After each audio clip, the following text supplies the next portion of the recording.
Hey, Steven, I have a question for you, my friend. What's up, Chase? What do you think Dana White's thinking right now? Well, I'm sure before UFC 196, he was already printing out the contract for UFC 200 for both Holly Holmes and Conor McGregor. I'm sure, he was in the offices printing the contract out. Once the fight was over, I'm sure Dana White was planning to, after the press conference, get Conor to sign the contract against the Zonjos, or if not, against Robbie Lawler. No, he's using those contract papers right now as we speak to dry up his tears. I know what Dana White's thinking. Fuck. All I gotta say is cheers to Dana White. Cheers to the UFC 200. UFC 200.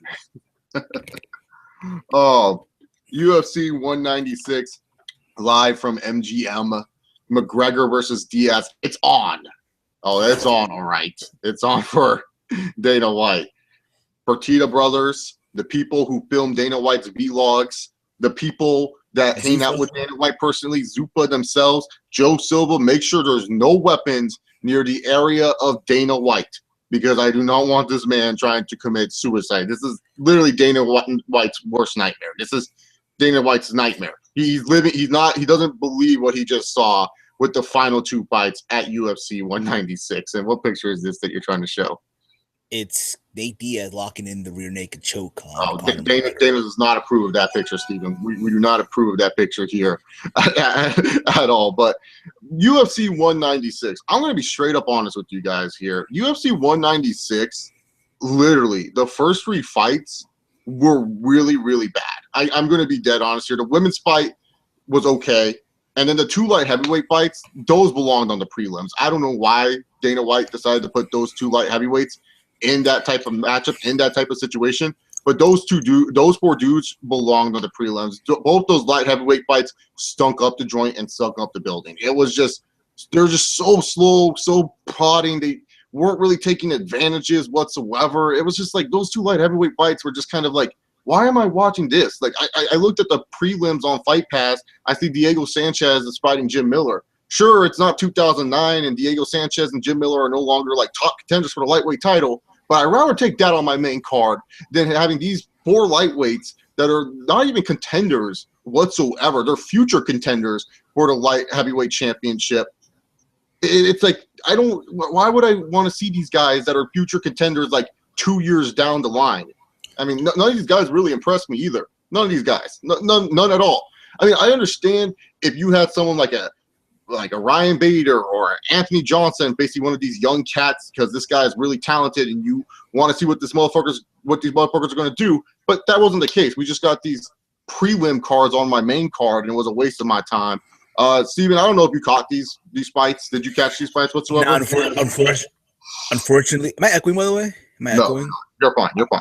All right, cool. Paranoid, I know, I'm sorry. Unfortunately, I did not get to catch any of the fight, with the exception of the main event, being that I was at an actual wrestling show, but that's just around the point, all right? Overall, listen, from what I saw, I mean, again, I guess I agree with you as well, Diego Sanchez and Jim Miller, like, honestly, if this was years ago, yeah, I would have seen that happen, but, I think the focus point here was the main event, the co-main event. Yeah, that was pretty much what this card was selling on, but I'm just saying, if you're going to, have people charge $50 for a card, at least make the first three fights something that exciting. are worth. I mean, the women's fight wasn't that bad of a fight, but it just wasn't interesting. It wasn't like. Did Amanda Nunes win? Huh? Did Amanda Nunes win? Yeah, Amanda Nunes won. She won the fight. Like it was a really close fight. Like the first round, that was like the up and down round. Like you didn't know who won that one, but I gave it to Nunes. And then the second round, it was clearly Amanda Nunes won that one, and then the third round, the Bullet won. So. I forgot. I can't pronounce her last name. I'm not. All I know, she's Peruvian, so I'm happy there's finally a UFC fighter from Peru. Yeah, I'm not going to try to pronounce the Bullet's last name because I know I'm just going to freaking butcher it. But we're here to talk about the main fights and also read your guys' comments and questions and stuff like that about UFC 196. So leave your comments. Tweet me funny pictures. I got some funny pictures already. We're going to show them near the end. So many people have sent some good Michael Jordan memes already. I'm appreciating that. But the co-main event of the evening, Meisha Tate taking on Holly Holm. I said that this fight was going to be definitely a surprising fight for Holly Holm. I think a lot of people were expecting, because she ran through Ronda Rousey, that Holly Holm was going to run through Meisha Tate, because let's face it, Meisha Tate can't beat Ronda Rousey, even though Meisha Tate probably gave Ronda Rousey one of her toughest tests in her UFC career. You know, people still were kind of doubting the cupcake. And really, to be honest here, I'll be dead honest when it comes to this co-main event. Second and fifth round, that's all you need to watch from this fight. The rest of the time for this fight, the first, the third, and the fourth round, were all just kind of like technical, like, nuances that these girls were trying to throw out there. And really, to be honest, if it would have kept on going this pace of just them being so technical, Holly Holm was winning this fight. Holly Holm was pretty much winning. Now, the second round, that was arguably a 10-8 round for Meisha Cupcake Tate, because Meisha Tate pretty much got the takedown early in the round and was dominating the whole time in that round. So that was obviously a 10-8 round. But Meisha Tate knew that if she would have won the fifth round, it would have just been a unanimous draw. It would have just been a draw if she got the 10-8. So she knew she had to go for the finish, and really, to be honest, showed a lot of determination trying to get the finish, man. Yeah. Like pretty much the whole fight, if you watched it, Holly Holm was stuffing a lot of Meisha Tate's takedowns. I believe Meisha Tate was like at one point like 9 of 10 on takedown attempts. So which means like she only hit one takedown and Holly Holm stuffed 10 of them. So pretty much Holly Holm was doing a good job with the takedown defense. Yeah. And Meisha Tate goes on, hangs in like a spider monkey, not letting go. She is not letting go of this opportunity. She knows she needs to get this finish, gets a nice rear naked choke, and Holly Holm, she just manages to pass out. And Meisha Tate now wins the UFC women's bantamweight title, and this was like one of Dana White's worst nightmares ever, because it was so funny seeing Dana White trying to hand the title to Meisha Tate, because his face, Dana White's face, was literally just pissed off. You could see Fertitta. Can you blame him though? Can you really blame him though? Honestly, no, I can't blame him, because you know now you lose a lot of money on the table. That is Holm versus Rousey 2. Let's face it.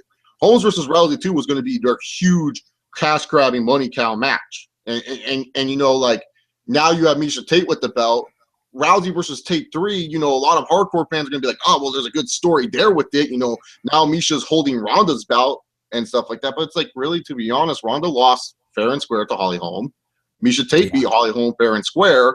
I don't see an interest in seeing a Rousey versus Tate 3. I don't see the money that a Rousey versus Holm 2. No. You know I get exactly. No, I think what you do is, okay, Ronda lost against Holly. You got to do Holly versus Meisha. Holly versus Rousey 2. You have to do that. And the winner fights, I guess, Meisha. I'll be real with you though. Ronda beats Meisha again. If they're to go that route, don't get me wrong. Listen, I'm happy for Meisha. I was happy for her when she beat Marlos Kunin back in Strikeforce. I'm happy for her now. You know what I mean? There's a name I haven't heard in a while. Marlos Kunin. Yeah, exactly. It's crazy, right? Team Golden Glory back in the day. But, you know, again, you know, I thought Holly was going to win this fight. I thought all of us did, right? All of us thought that, hey, Holly, if this fight was going to stand up, because to be honest here, she has arguably the best boxing. Her striking is superior to anyone in the division, in the sport, because it's of a natural boxer. Natural. And yeah, just Meisha won the fight. It's a shock at the same time, but at the same time, she deserves it for all the stuff that she had to go through. She was supposed to originally fight Ronda Rousey, but then they went with the whole Holly Holm, UFC 193, for being fucked over so many times, thinking about retiring at one point. Remember that? Yeah. She thinking about retiring from the sport. She finally won the belt. So let's be happy for her, but at the same time, let's be real. It's not going to be one of those long, like, you know, John Jones reigns. No, it's not. No, it's not going to be like that. Because like Drew Coleham said, Rousey is about to get healthy very quickly. As the past shows, she matches up well against Meisha, which is true. Havers 818 said, Ronda must be excited, LOL, which is true. She is excited. John Thompson actually says about the women's match, love the women's championship fight more than the McGregor, and I'm Irish, LOL. Oh, that's weird. I mean, you know what's funny though? If you watch the press conference, the first one, right? It was the Zanders and McGregor, and they had Meisha and Holly there. McGregor said he wanted Holly on this card because she had Irish blood. Mm-hmm. Damn, it's a bad night right now to be Irish. Nothing against Irish people. There is no look of the Irish here tonight, man. There is no look of the Irish here today for sure. No Clan O'Reilly. No Clan O'Reilly. Remember that the movie? Yeah. I know what you're talking about. That Disney Channel original movie. But let's get on to the main topic here. like what Drew is talking about, Dana wouldn't even congratulate Meisha. He ran faster than a deer chased by a lion, which is true. Dana White, seriously, just like, and even Lorenzo Fertitta, if you go back and watch that footage of Meisha getting the belt handed to her, like, Steven, you have to. It's hilarious. Lorenzo Fertitta is sitting there in his nice-ass suit, just like scratching his head saying, oh, fuck, really? And Dana White just like is just pissed off. Like, he's like, well, this is what fucking happened. Yeah. And then he goes and hands Meisha the belt, puts on like the fakest Dana White smile I've ever seen in my life. And then all of a sudden gives the belt and then boom, runs away from it. He had no interest whatsoever. Because again, we talked about this already, but I'm just saying, dude, like, I get it. You're losing a big money fight, but that's what you get as a promoter if you just focus on two, 3 fighters and you hope those 2 fighters can carry your brand in your division. A fighter can be beat at any time. You know, like we've learned in MMA, watching MMA in the past, that some of the people that we think are unstoppable and can't be beat can be beat. I mean, look at Anderson Silva. Anderson Silva has lost 3 fights now in the UFC. Who would have ever thought that we would be saying Anderson Silva would have lost 3 fights? Like, yeah, sure, all those fights came with technicalities to it because Silva was dicking around against Weidman the first time, broke his leg the second time. The Bisping fight, you got robbed. You can say you got robbed. So, but still, we should be expecting this by now, that shit like this can happen. And this is what happens with Dana. He promotes these fights. He tries to get these big money fights going. And when it doesn't go his way, he acts like a petulant child about it. Exactly. It's really bad, and I hate it. Yeah, exactly. And you know what? It's karma. Be humble now. Be humble. Yeah, this is what you guys are promoter. You lost your first meal ticket in Ronda Rousey. She lost him to Holly Holm. So now, let's be honest here let's be real about it here, though. Holly Holm is not a meal ticket. Holly Holm is a great fighter, all you want, but she's not a big money draw whatsoever. The only reason why she had interest in the first place by people was the fact because she beat Ronda. Yeah. Again, the comparison that she's Buster Douglas is true. That's like a true comparison now that she is Buster Douglas. I want to put Meisha as Evander Holyfield, but no. I'd say Misha's like Lennox Lewis right now. Lennox Lewis. Didn't Lennox Lewis beat Tyson? Yeah, but she beat Tyson. He beat Tyson, but then remember before he lost to Hasim Rahman, he lost to but Meisha was on a winning streak. That's not a really comparison. So with Lennox Lewis before the first time he lost, and then again, there's so many comparisons you can make right now. There's so many comparisons right now. Yeah. I would say for McGregor versus Diaz, this reminds me when I go to a boxing reference, 2013, Adrian Broner when he fought Marcus Maidana. Remember that? Everyone thought AB, man, AB about billions, man. Annihilate a Birdo, about billions, man. You know me, I'm gonna annihilate Maidana. You know me, AB, and I'm Maidana just beat him like out of nowhere, like exactly. Exactly. That's what happened here. Give me 1 second, bro. I got a call. Give me 1 second. I'll be back. All right. All right. So Steven's gonna be away for a bit. Going to read some comments. Josh Thompson says, I was going for Tate. She is a great fighter, but Ronda will destroy her. But I'll be rooting for Tate. That's good. At least you're being loyal to Meisha Tate and stuff like that. But anyways, it's time to talk about the fight that pretty much was selling this card. And the only reason why people Tyson was 150 years old when he fought Lennox. Yeah, that's why I said I don't think it's a good comparison. I don't think, says Danny McHale. I agree. I don't think it's a really good comparison whatsoever. Lennox Lewis, Tyson, I don't think that's a good comparison. And I want to make Meisha as the Evander Holyfield, because remember, Buster Douglas did beat, Tyson, and then Evander went on to beat Buster Douglas. Now we can say now, hey, we can now say that, hey, Meisha, Holly, and Ronda will now be, Holyfield and Bo. Yeah, that's true. That's true. But yeah, back to the point of the main event, though. Listen, we don't hate Conor McGregor. We don't hate him. We don't. As an athlete, yeah, we give him his props. Give him his props for what he did. Give him his props. One thing about him is he can sell fights. Oh yeah, he can do that well.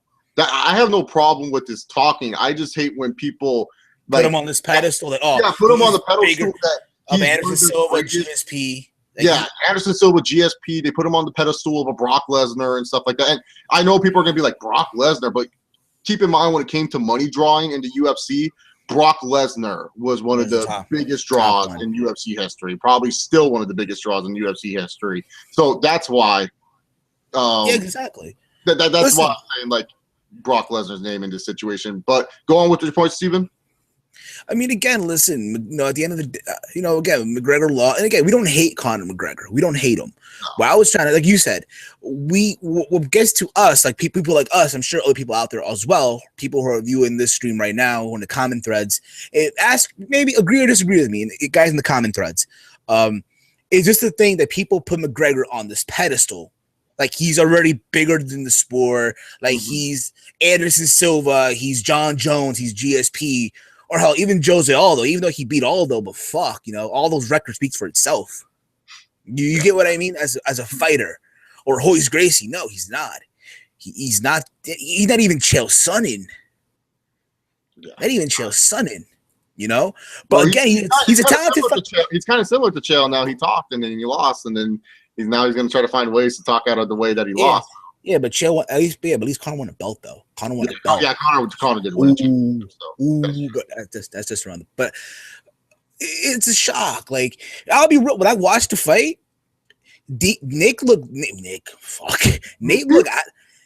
tired for it. He looked out of it. He looked sloppy in the first round. I personally thought, okay, gonna drop in the first round. It's a mismatch. I thought there was like a couple times where McGregor was hitting the uppercuts when I was just like, oh, Nate's in trouble. He was hitting the left hook really well in the first round, and I literally thought Nate Diaz was going to drop around. Like there was like a certain point where he was like against the cage. It was like midway through the first round. I was like, oh, Nate's going to drop here. McGregor has him, and the Diaz brothers, they bleed easy and stuff like that. So it wasn't a surprise to me to see Nate Diaz bleeding like that. So it was like McGregor went in and he was just hitting a lot, throwing a lot of good punches.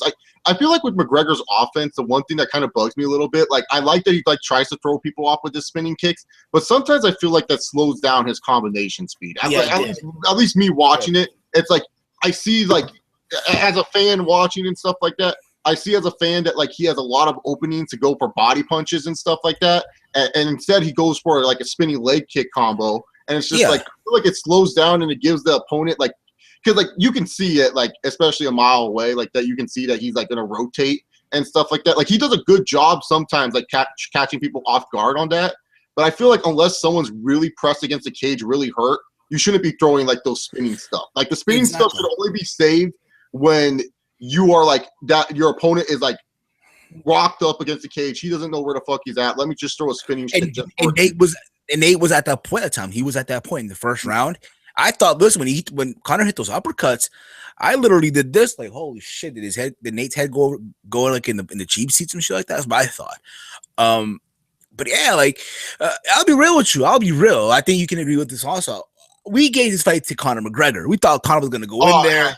Steven and I said we on the Team Hill podcast, we said, we think McGregor's going to win because we said Nate Diaz, we don't think he's going to show up like in great shape. And or can and not that. Listen, Nate Diaz is a talented fighter. He is a talented fighter. Let's not take that away from him. But when we think, what he's a good fighter, but when it comes to the big fight, when it's time to rise to the occasion, he failed when he fought Benson Henderson. Remember, he fought Benson Henderson, and he beat Jim Miller. He beat Donald the Jabroni Cerrone, which I call him that, by the way. And he beat Takanori Gomi. After coming back to 155, he was on a fucking tear. And it was a surprise that they gave him Benson Henderson. That was a surprise to me. And when he fought Benson, Benson just fucking destroyed him with a toothpick in his mouth. With the toothpick in his fucking mouth. But yeah, it goes back to what I'm saying, But again, listen, just because Conor lost the fight, it's not the end of the McGregor era. We're still in the McGregor. He's still a champion. He's still the featherweight champion. Someone has to beat him for the featherweight title. It's just the thing that he's been exposed today. And one thing about, but we said it before, when Conor fought fucking Chad Mendes, he was exposed in that fight. There's ways to beat this guy. And Nate tonight rose to the occasion and fucking did it. And I'm proud. I'm happy for him. The biggest win of his career. The biggest win of his career. Huge. Like Nate Diaz can retire now, and that's like all he can say he did was, I beat Conor McGregor. That's fine. Like Nate Diaz can do whatever the fuck he wants. I beat Conor McGregor in his prime, in the beginning of the McGregor hype, the era, whatever, what have you. And I'll say this right now: if I'm Conor McGregor, just go back to 145.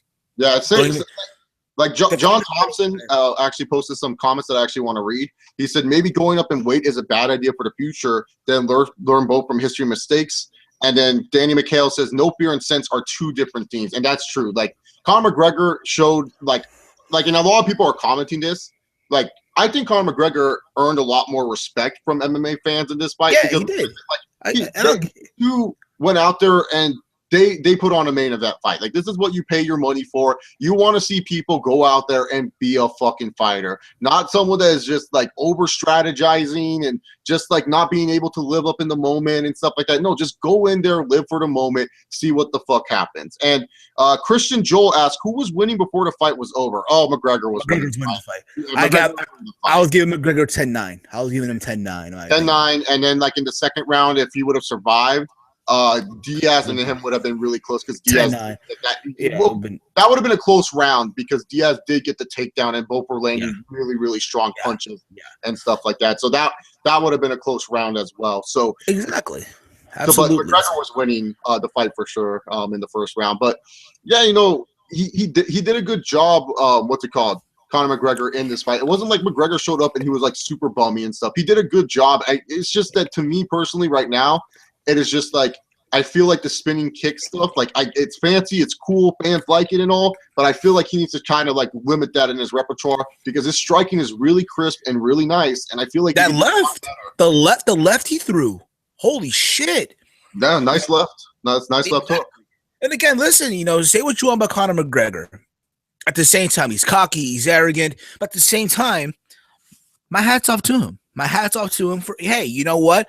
This guy's a featherweight champion, the UFC featherweight champion, and he was scheduled to fight.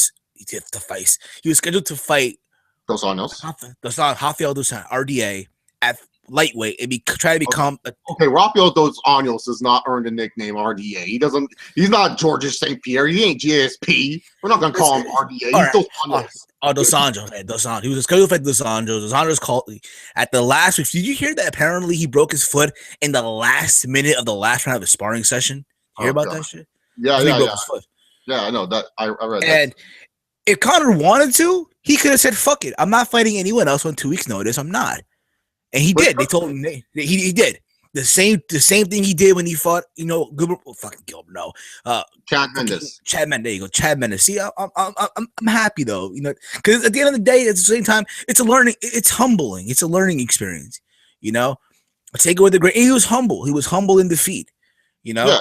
It wasn't like Conor McGregor like left the cage, like left the cage like Forrest Griffin did, like at UFC 101 or anything like that, or acted like a petulant child. He took his loss like a man. And I feel like now it's like there's a good blueprint on Conor McGregor and something that Conor McGregor needs to work on for his career because McGregor, really good striker. Like his left hand and his punching combinations are nice. Like he has nice movement when it comes to the punches. But and he can stuff takedowns. It's not like McGregor's a bum at stuffing takedowns. Like he has pretty solid takedown defense from what I saw.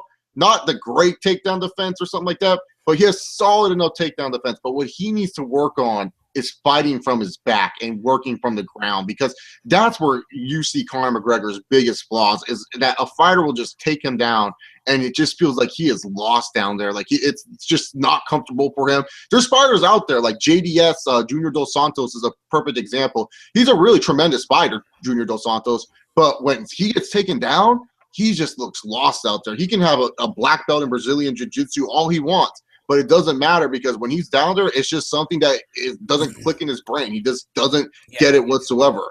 And it's just like so now the question is, if you're Dana White, who the fuck do you have headline UFC 200? It's going to be hard because and the thing is too, McGregor, like he's still a draw. Like there's still going to be interest in Conor McGregor and stuff like that. It's not like McGregor's star power is like all the way down. No, it took a bump. It took a bump. Yes. It took a bump. Let's put it this way. His weigh-ins are the shit. That's one thing about him. Right now, he has the best, and I know it had nothing to do with the recap, nothing to do with it. But everything he does right now is fucking on point. He has the best entrance to the ring. He has the best weigh-ins. That shit sold out. The MGM Grand, whenever he has a weigh-in, them shits be packed. Yeah, and the press conferences too. And they do this thing, right? When he gets on the scale, they show the camera from behind him and shit. You see the whole crowd, he's flexing and shit. Fucking amazing, And again, the sport needs someone like Conor McGregor. The sport needs someone like him. You know what I mean? If he's to retire today, then yeah, we're fucked. The sport. At the same time, if I'm Dana White, I'll try to make a phone call to CM Punk and hey, CM Punk has a back surgery. Let's not talk about Phil Brooks on this one. Let's talk about Conor McGregor and Nate Diaz. Okay, so let's talk about those two. The two that actually fought and deserved this. Okay, so exactly. If you're Nate Diaz, where do you go? I mean, you got to give him a title fight. I say he's next to him. I say because the thing is now with Conor McGregor losing, he doesn't have like as much control as he used to have in the UFC. Like before, it was just like, Frankie Edgar said it, the C in the UFC stand for Conor McGregor. Now that's gone. Now that's all gone. And now you're wondering if it's going to be interesting to see McGregor go on and face Dos Anjos, because let's face it, if he like Nate Diaz is not like the greatest ground practice. Like Nate Diaz has a good ground game. Like that's no surprise because of the black belt he has for Cesar Gracie Jiu-Jitsu. But you mentioned the Benson Henderson fight. He was getting his ass taken down by Bendo the whole time. Bendo was taking him down the whole time. Nate Diaz, couldn't figure out Benson Henderson. Dos Anjos beat Benson Henderson at Benson Henderson's game. Dos Anjos would go through McGregor. He would destroy McGregor like he did with Anthony Pettis. Yeah, exactly. He did with Cerrone. Hell, at this point, like we said on the podcast, Wonder Boy would fucking destroy McGregor right now. Oh, Stevie, do not even get started. Stephen Wonderboy would do some crazy ass shit that I had never seen in my life. Like it will bend backwards from his head, it will come out of his ear, and it will hit McGregor. Exactly. I'll be like, what the fuck is that? I'll say this right now, though. This right now, it's a good time to be a fight fan. It's a good time to be a fight fan because it makes you think now. What are they going to do now? That's the question. Yesterday they had this press conference. They had the unstoppable press conference. They had all the fighters out. They announced all the fights, and when they announced UFC 200, this is their video package. They didn't have anything planned for UFC 200, and that's like kind of. This is like their WrestleMania. This is their WrestleMania. Every July. And if you guys don't know, this is a wrestling channel as well. So if you guys are just thinking that I only do MMA videos, I do wrestling videos. So that's why we do a wrestling comparison and stuff like that. Yeah, but go on. I just want to make that for people. Or if not, it's like their Wrestle Kingdom almost. So that's around the point. It makes you think now because again, Conor. I mean, again, he can fight at 200. I say him versus Edgar. If Dos Anjos can't go, honestly, no. I take that back. Honestly, he doesn't even deserve to fight for the lightweight title. After that loss, no. I say him versus Edgar, UFC 200. All right. Yeah, I think him versus Edgar is the best matchup. Danny McHale says, forgive the typos. Don't worry about Danny McHale. Typos are fine with me. I mess up on typing sometimes too. We're excited talking about MMA. We're all humans. We all make mistakes. Yeah, exactly. Garrett Goodscar does ask, who does Nate draw? You said you would give Nate a title shot, but who would he fight? Like, he's not going to go back to welterweight and fight Robbie Lawler. And plus, no, he's not. Wonder Boy versus Rory is going to be the fight for there. Again, like we said, I think he deserves a fight. Hey, you just beat the top draw. You beat him. You beat the top draw. I think as a reward, give him a title shot. He deserves it. Like, in a way, listen, at the same time, though, Nate Diaz won, but he's not going to have a say like Conor did. You know what I mean? It's not like now all of a sudden, Nate Diaz is the A side. No, Conor McGregor is still the A side. If you know what I mean when I say the A side, like he's still, it's like Floyd Mayweather, Manny Pacquiao. Whenever they fight, they have full control. They still do, but again, it is one of those things where, hey, Conor lost. He shouldn't even face Dos Anjos no more. No, he should go back to focus on 145. Defend against Frankie Edgar. And I think when Dos Anjos heals up, have him fight Nate Diaz. And honestly, then I think Dos Anjos will still beat Nate Diaz. Yeah, exactly. So, and also, don't forget, Tony Ferguson and Khabib are fighting too. So that also is a big time fight to determine. Khabib is the last guy to defeat Dos Anjos, so I'm pretty sure they want to try to get that fight while Dos Anjos is still champion. John Thompson asks, is BJ Penn versus McGregor possible? No. Yeah, it's possible. It's possible, but at the same time, it's a fight that honestly I don't. Listen, I love BJ Penn. I love the guy. You know what I mean? But I feel like at this point in juncture, the sport passed him already. You know what I mean? Even when he fought Frankie, you know what I mean? Like, I think he should just retire. Stay retired. You know, you have a legacy. You're a UFC Hall of Famer. What else do you have to prove? You know what I mean? He still wants to fight. BJPenn.com. He wants to fight still. That's what BJ Penn wants to do. he wants to do that. Where was the comment?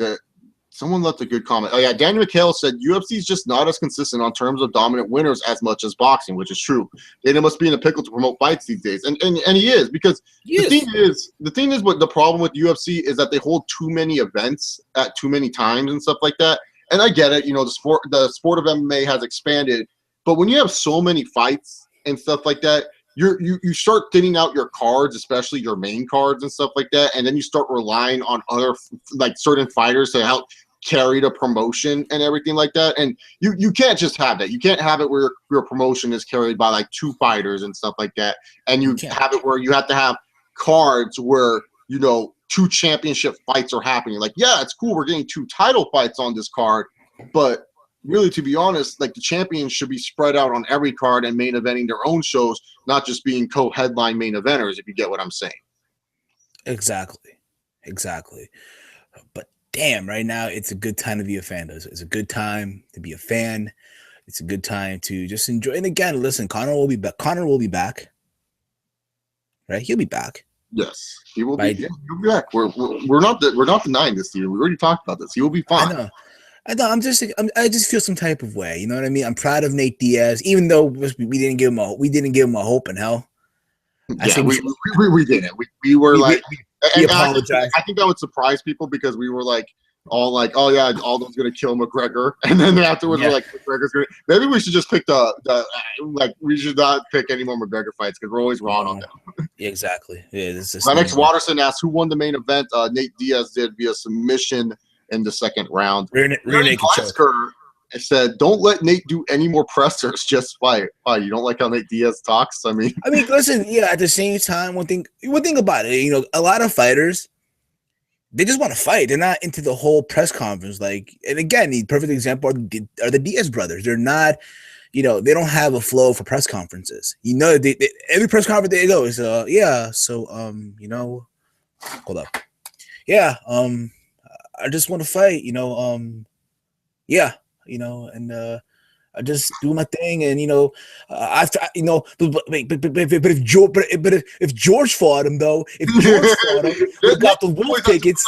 Like, the funniest is when like a media guy will bring up George St. Pierre, and Nick just gets really pissed off. No problem, Lennox Watterson. I'm more than welcome to tell you any of the results that happened tonight. When press conference start? It says Lola in a little bit for the UFC. That should be fun. That's going to be a fun press conference. But like I'm saying, though, if George would have fought him, y'all wouldn't be saying this shit, though. Don't be scared, homie. Who do you train with? I'm training with the best fighters in the world. I got Jake Shields, Gil Melendez. I got Cesar Gracie. Nate Diaz post-fight was so fucking funny. Like, Joe Rogan's like, what are your thoughts of the fight? Nate Diaz was like, not surprised, motherfucker. I was all like, you know what's funny? I loved how after that they put the little third end on the bottom. We apologize for any vulgar language. I found it hilarious. The same promotion when Brock Lesnar said, I'm gonna drink a Coors Light because Bud is in pain, and then I'm gonna get on top of my wife tonight. On top of my fucking wife. Deshaun Jones is saying John Jones versus Nate Diaz. That will never happen in this life. That'll never happen. You're asking Nate. You're asking John Jones to dehydrate. You're asking Nate Diaz to just bulge up, and it's never gonna happen. Yeah. WWE Championship Sucks 75 says this, and I don't know if you know about this, Steven, but do you guys think the Sports Illustrated hoax is still a plausible theory? Do you know what this hoax is? Like, don't get me wrong. I'm a big time MMA fan and everything like that, but I haven't followed the sport as hardcore as I used to. Like, you know, I still follow like the sport. Like, I still know some. I don't know what the Sports Illustrated hoax is, though. Like, at all. I think what it is. You're on the cover, and then you lose your fight. Like, Conor was on the cover, apparently, of Sports Illustrated, and he got his ass kicked today. Like, Ronda was on the front cover, and she lost to Holly Holmes. Oh God, Sports Illustrated! It's coming after all the MMA fighters. Dana White does not like Sports Illustrated. But yeah, I mean, don't be surprised at the press conference if Conor's not there. You're not gonna see Conor have his own press conference like he did on UFC 194. Remember, he came out in that nice, fancy suit. He had to put into himself, the fresh haircut, the beard trimmed up, and it's like, this suits me actually, and it did. But again, I'm looking forward to 196 though. Cormier versus Jones too. That's gonna be hilarious. We'll talk about that in a moment. I just want to get more McGregor and Aldo thoughts. I'm telling you right now. Listen, I gotta tell you right now. Hold on, Steven. Can I get through this comment first, and then we'll talk about John Jones versus Daniel Cormier. We'll talk about that later. Okay. I want to talk about McGregor and Aldo right now. All right. Kingdom Chaos 97 said Aldo. Yes, because Kingdom Chaos 97 said, how about McGregor versus Aldo 2 for UFC 200? No. One thing that McGregor said in a press conference, I agree with him. When you get knocked the fuck out, like McGregor, like Aldo did, you gotta take a long time off. You gotta take a huge layoff from the sport. The last thing, for example, fucking Chad Mendes, he got dropped by McGregor, UFC 189. He got dropped. And what did he do? Took a fight with Frankie Edgar, where he got dropped in like the first round. The chin is not honestly, look, when you think about it, Chad Mendes is never gonna be the same again. He called himself at one time the Mike Tyson of the sport. He's never going to be the same again. If Aldo were to come back right now, he would get dropped again. He would. And LOL Lola, I will tell you when the press fight conference starts, so you guys can jump on over and watch the post-fight press conference instead of watching this and stuff like that. But there's some funny moves. Lennox Watterson asked, have you seen Tommy Toehold? He's hilarious. You would enjoyed it if you like MMA. Oh, yeah, I watch Tommy Toehold. I watch him. Tommy Toehold all the time. He does a great job with this. You know who did a good channel as well? It's this Canadian guy. He's Canadian. I think he's Indian, whatever. But he literally got everyone's voice to a T. Like, he would break down GSP's voice, Anderson Silva's voice, and he would do these cartoon videos, right? Oh yeah. I know who you're talking about. I forgot his name, but like he would do like Tommy Toehold kind of just like copies a head and he makes the lips move and stuff like that. But this guy actually did full length cartoons, right? Like they were actual cartoon characters. Yeah, like the Diaz Nick Diaz goes on a date for the first time and shit. Nick Diaz and GSP are police officers. They arrest Alistar Overeem for trying to eat a fucking horse, whatever. Fucking hilarious. Just hilarious. All right, so I want to show off the new UFC cover. This has been announced to the world. This will be the new UFC cover. So here's the new UFC cover for UFC 2. Thank you to Jeremiah Phillips for this wonderful art that he showed me. Damn. Just wow. Wow. Oh, dude, that Michael Jordan meme, that will never get old. Where did that come from though? Where did that come from? Jordan, you don't know where the Michael Jordan meme came from? So the picture of Michael Jordan meme and how it came from was Michael Jordan's Hall of Fame ceremony. So Jordan was like pretty much just chilling in the hall, like it was like they were announcing the players, and Michael Jordan never shows emotion. Like that was just something that he never did. But when they were announcing the Hall of Famers and stuff, Michael Jordan was crying like freaking crazy. Like he was sitting there crying like crazy. So that's where the Michael Jordan meme came from.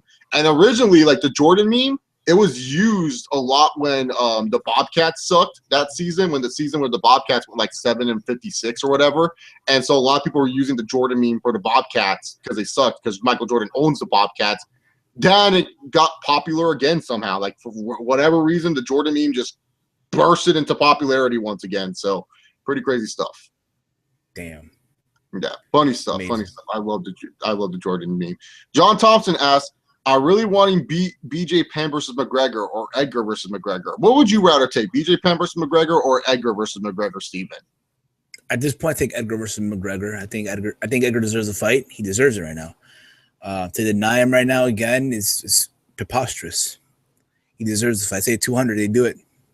You think UFC 200, you'll do it? I'm agreeing with you because like BJ Penn and Conor McGregor, put that at like UFC like 208 or something, like a random card that you know that you need help on. I don't need to see that fight at my UFC 200. Give me Frankie Edgar the title shot that he deserves. You know, Frankie Edgar has earned that title shot. He deserves that title shot. So please just give it to him. Don't be dicking around with this one. Just give Frankie Edgar what he deserves. Deshaun Jones asked, John Jones' last hope for MMA. Do you agree with that? That he's the last hope? John Jones? Yeah. Is he the last hope for MMA? I wouldn't go. I mean, I wouldn't go that route. I mean, think about it. He already had his time under this. Like, granted, in the eye of the people, he's still the champ. He's still the champ in the eyes of the people. In my eyes, I guess he's still the champ. Keep this in mind too. The guy is still like what, 27, right? He's 27, 28 now, right? So he still has a career ahead of him. Like, yeah, right now his career. If he wants to retire, he can go in the Hall of Fame. But I think he still has time. I think at the same time, is he like the last hope? I don't know about that. Time will only tell. That is, like, again, if he loses to DC, then I guess, yeah. I don't know. Who knows? That'll be definitely Dana White's nightmare if John Jones loses next month. I think he doesn't care if Henry Cejudo beats Demetrius Johnson. I think that's the only title Dana White doesn't really care about. I think is that the co-main event of UFC 197? I heard it. Damn. I hope Cejudo wins. I just do it. I don't know.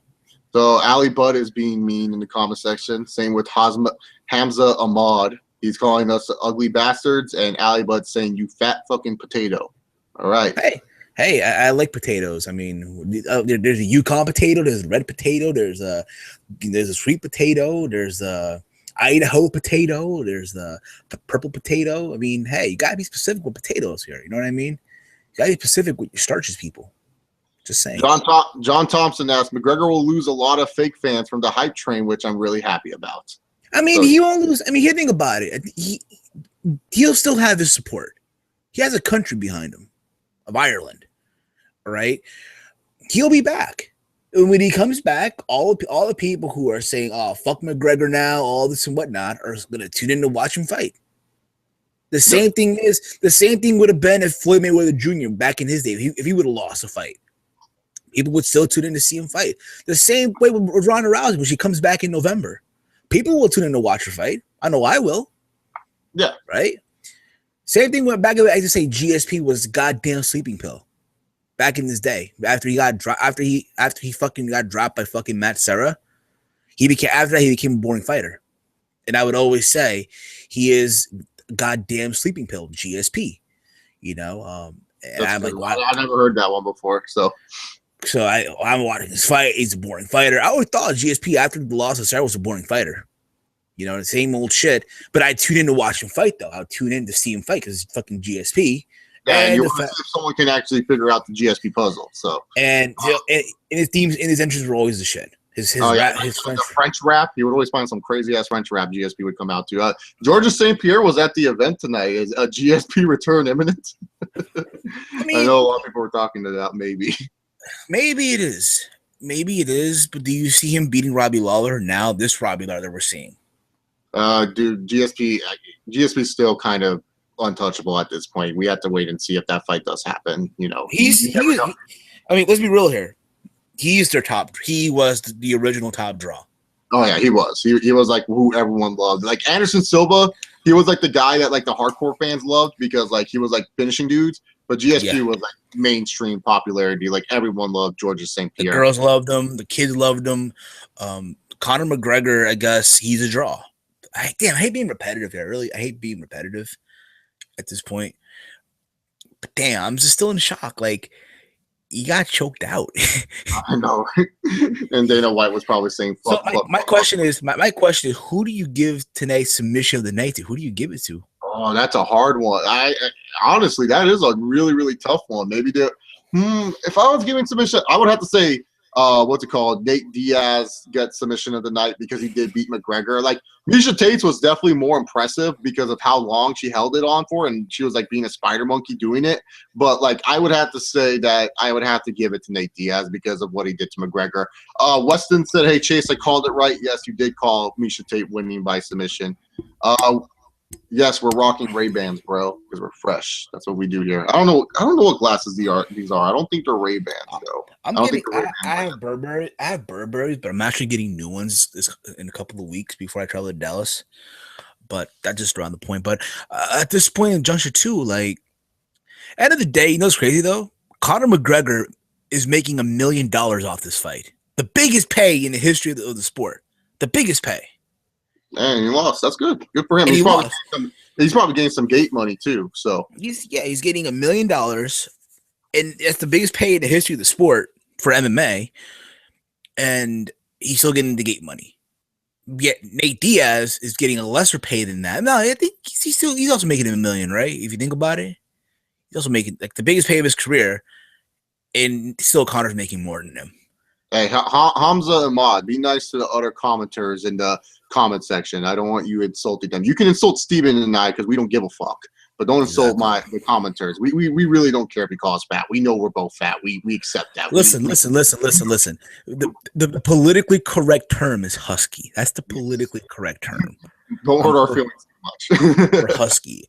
But keep this in mind. Don't let our appearances deceive you, because we could probably still fuck your bitch.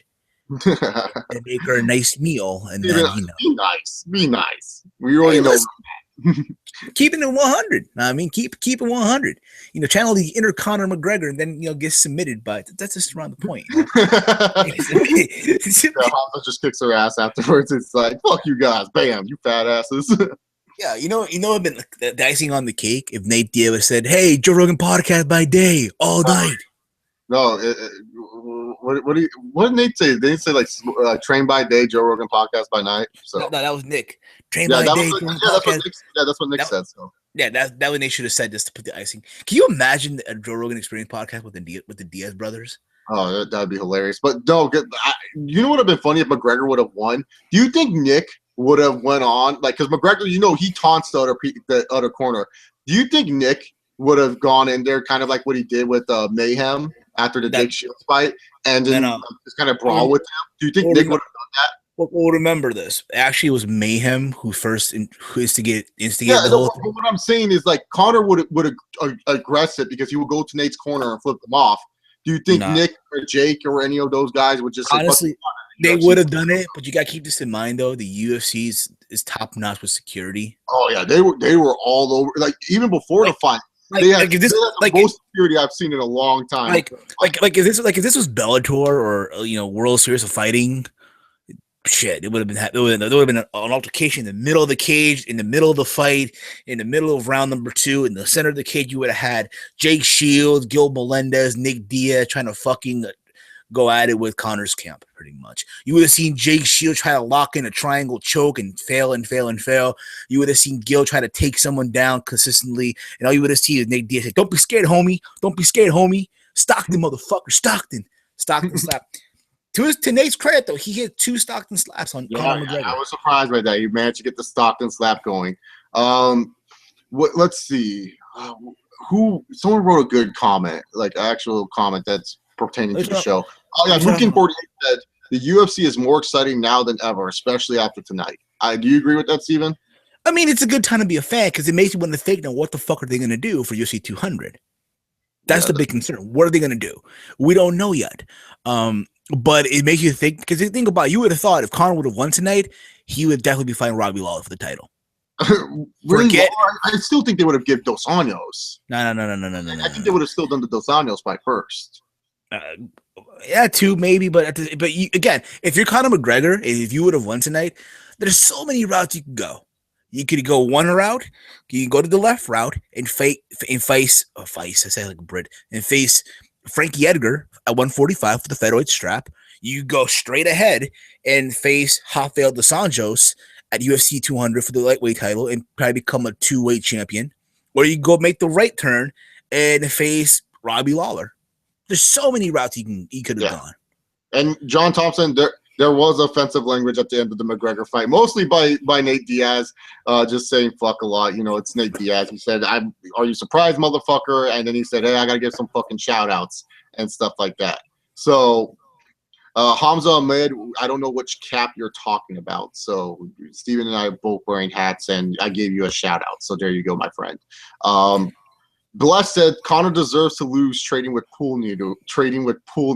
Or did you mean training or trade?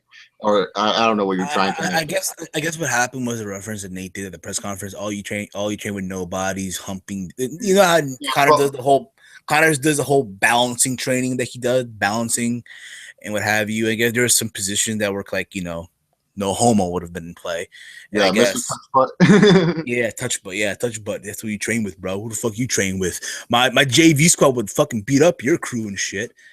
I don't give a fuck, bro. I don't give a fuck. I don't give a fuck, man. It's kill or be killed. That's what he said, and then that's what happened. It was get killed or get killed. Yeah.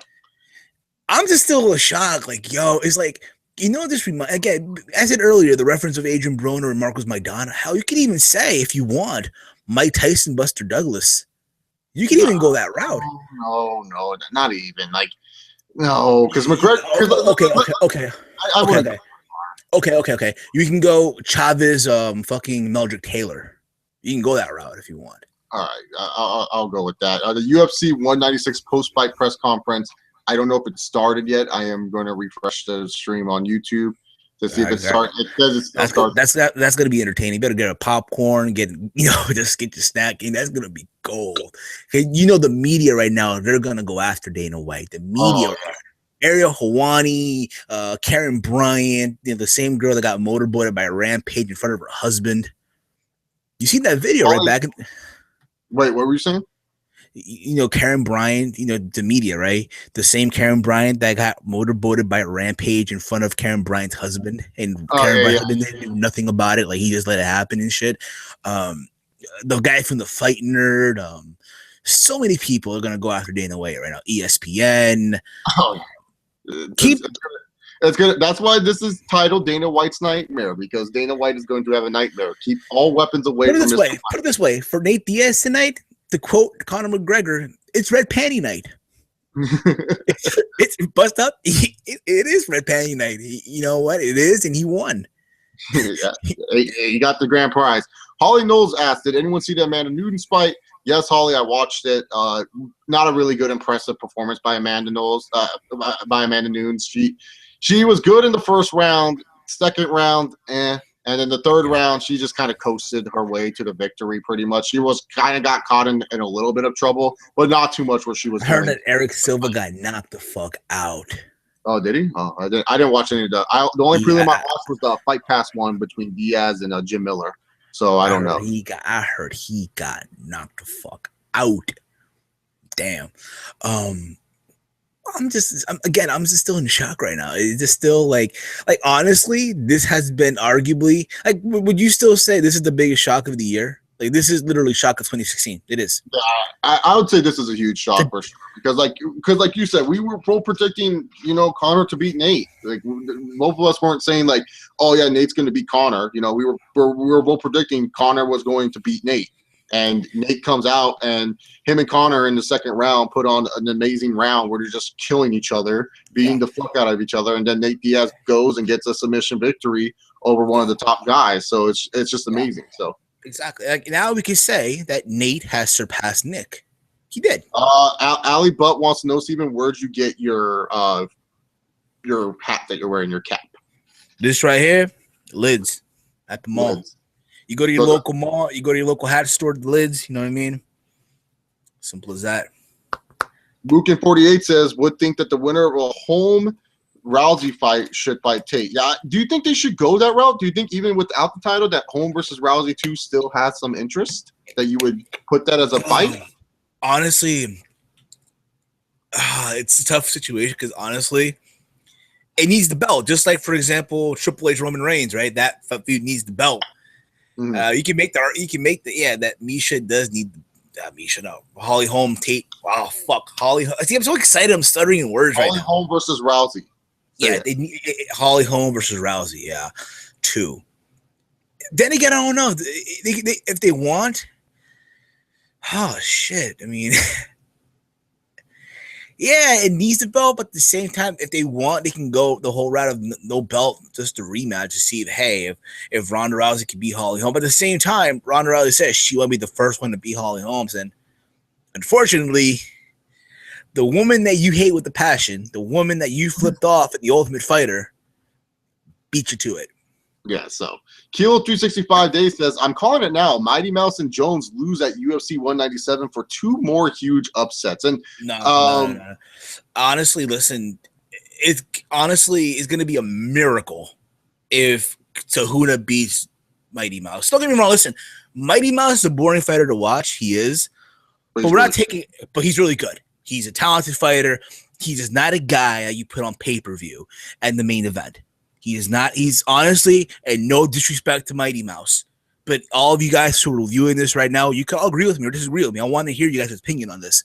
Mighty Mouse is a television champion. What I mean television champion is someone who only defends their title, who is meant to defend their title on the UFC on Fox cards or UFC on FX or UFC on Fox 1 or Fox or that kind of shit. Just like Michael Bisping. Michael Bisping, in all honesty, to me, he's not a pay-per-view fighter.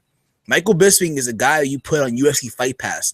If you want to, go out there in Taiwan or the Philippines or in, China, you put someone like Michael Bisping on those cards to headline those type of fights. Would you agree on that, Chase? Yeah, no, 100% agree. It's like Demetrius Johnson, he just doesn't he has highlight wins. It's not like Demetrius Johnson doesn't have stoppages. It's just that a lot of his fights are really, really technical, and it's just not fun watching him just destroy people. Kudo has a better chance than most people because his wrestling is elite than most of the people Mighty Mouse has faced. But I don't believe in Henry Kudo's striking. His striking is still not on Demetrius Johnson's level. What about Jones versus DC? Do you see DC upsetting John Jones? It's tough. Honestly, I see Jones winning. I mean, then again, who knows? Because then again, Jones he put up a lot of muscle. I want to see how his cardio will work. If DC can out cardio, which I doubt he would, but out condition, I doubt that also. But you get what I mean. If he does what he did to Anthony Rumble Johnson, maybe, just maybe. I don't know. I don't think John Jones is going to get tired and stuff like that. All right, so I'm trying to find these comments and stuff. That there's Holly Knowles said, "Cheers! I live in Oz and sleeping for work and didn't get to see it. Glad that I could help you out. Tell you that Amanda Nunes won." Holly Knowles, keep on listening if you want to know more stuff. And if you have any more questions, be free to ask. Drew I'm sorry, Drew. I'm fucking up your last name. Drew Coolaman asked, "Give them both a chance to win before another matchup." So you're saying with Rousey and Holmes, give them another chance to win. Yeah, I agree with that. I agree with that kind of a mindset because you follow up with the statement, momentum is everything with marketing. And that's true because if you give Holly Holm another shot and she goes on and faces off against a girl like Kat Zagano, and let's just say Nunes takes on Ronda Rousey because they want to see the jiu-jitsu matchup between these two women, then yeah, sure, why not? Let's go with that. I think that will work out just as fine. So I like that idea a lot better. That's something that the old UFC would do. John Thompson said, "I had a bad feeling about McGregor fight tonight because of the Diaz submissions." Oh, so you had kind of had a gut feeling that McGregor was going to lose? I didn't. I thought McGregor was going to beat Diaz, especially after watching that first round. I said, yeah, Nate's probably going to maybe drop in the fourth round because Nate's been dropped before. It's not like Nate's chin is known for being freaking amazing. So Lennox Waterston asked, "Mighty Mouse versus Mayweather, who wins?" Steven, who wins between Mighty Mouse and Mayweather? Mayweather. Shoulder roll all day, baby. Shoulder roll all day. Yep. Shoulder roll all day. Dick Buckus asks, "Would John Jones take over the heavyweight class if he moved up?" That's a good question. Do you think John Jones would take over the heavyweight class?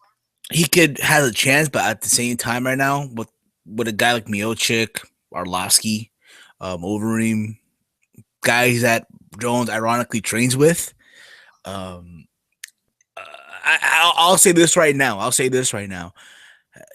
He would beat Cain Velasquez. Today Cain, not 2010 Cain, but Cain Velasquez of today he would beat. He would probably he could probably be fucking for Verdum. All right, so Kilo 365 days. He just wants to say that the press conference is starting. Lola, what was your comment? Dana is speaking. Dana is speaking right now in the press conference. I think that Rousey will beat Tate and on UFC again, and reign on UFC again. You gotta. I messed up on the reading there. I'm sorry, Lola. So, anyways, Steven and I are going to be sitting here watching the press conference on Google Hangout together. We thank you guys very much for tuning in to this thing. You guys go watch the press conference yourself. We appreciate all the love and support that you guys brought to this show. Steven, where can the great people find you? Well, You can follow me on youtube.com/HeelSteven, like you see on the screen. You can follow me on Twitter at HeelSteven. Check me out on Instagram, same thing, HeelSteven. Check out the T-Mill podcast. We go live this Wednesday, like we normally do, over at Mixler.com at 11 p.m. We go live. You can also catch the podcast on iTunes, Stitcher Radio, and also over at SoundCloud. Yeah, and also you guys can watch the post-fight press conference.